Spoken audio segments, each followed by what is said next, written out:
Tens of thousands evacuated as emergency services battle wildfires on the Spanish island of Tenerife and in northwest Canada. Officials say around 26,000 people have been forced to flee wildfires on the Spanish island of Tenerife. Strong winds and higher temperatures have helped to spread the flames of a huge forest fire, while the difficult terrain and billowing smoke are hampering the emergency services' efforts to control it. On Saturday, firefighters said there were still 3 active areas of the fire. Pero vuelvo a decir, está perfectamente establecido las zonas donde tenemos que atacar el incendio y las zonas donde también estamos realizando labores de defensa. And in Canada, at least 19,000 people have been evacuated from the city of Yellowknife, according to officials in the Northwest Territories.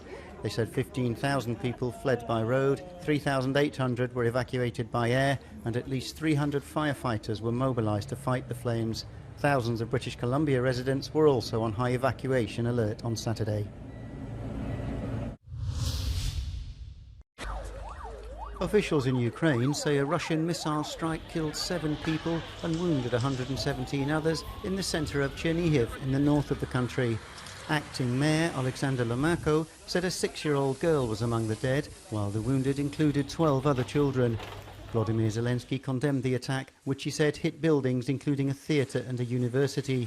The Ukrainian president is visiting NATO candidate Sweden for the first time since Russia's illegal invasion. He held talks with Prime Minister Ulf Kristersson to discuss military aid and defence issues. President Vladimir Putin visited top military officials overseeing the Ukraine offensive in the southern city of Rostov-on-Don.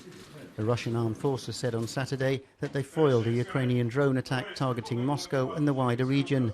The Russian army also claimed to have eliminated 150 Ukrainian soldiers who were trying to cross the Dnieper River, a front line in southern Ukraine. A delegation from the group of West African nations known as ECOWAS arrived in Niger Saturday on a last-ditch diplomatic effort to reach a peaceful solution with mutinous soldiers who ousted the country's president last month. They were joined by the UN Special Representative for West Africa, Leonardo Santos Sameo, who's trying to facilitate a resolution to the ongoing crisis. ECOWAS is also fine-tuning a military intervention plan should no diplomatic solution emerge, but there appears to be no shortage of volunteers in Niger who'd oppose any military force. Je vais soutenir vraiment nos militaires, raison pour laquelle je me suis lancé dans ce combat.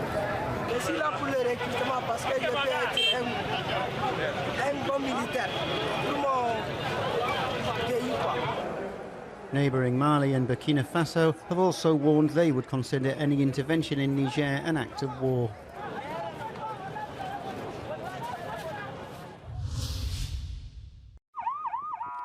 Two Israelis were killed in a suspected Palestinian shooting at a car wash in the occupied West Bank on Saturday. The Israeli military is searching for the attackers and setting up roadblocks near Hawara, a flashpoint area in the northern West Bank.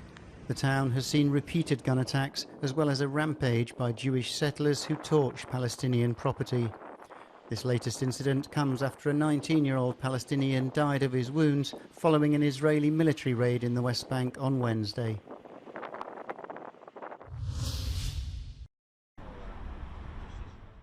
England and Spain will lock horns in the final of the 2023 Women's World Cup in Sydney on Sunday. England star Lauren James will return from a 2-match ban, a major boost for national team coach Sarina Wiegman, who will be leading the Lionesses into their second successive major tournament final following Euro 2022. Just like England, La Roja will also be competing for their first ever World Cup title. Sam Ashew is in Sydney.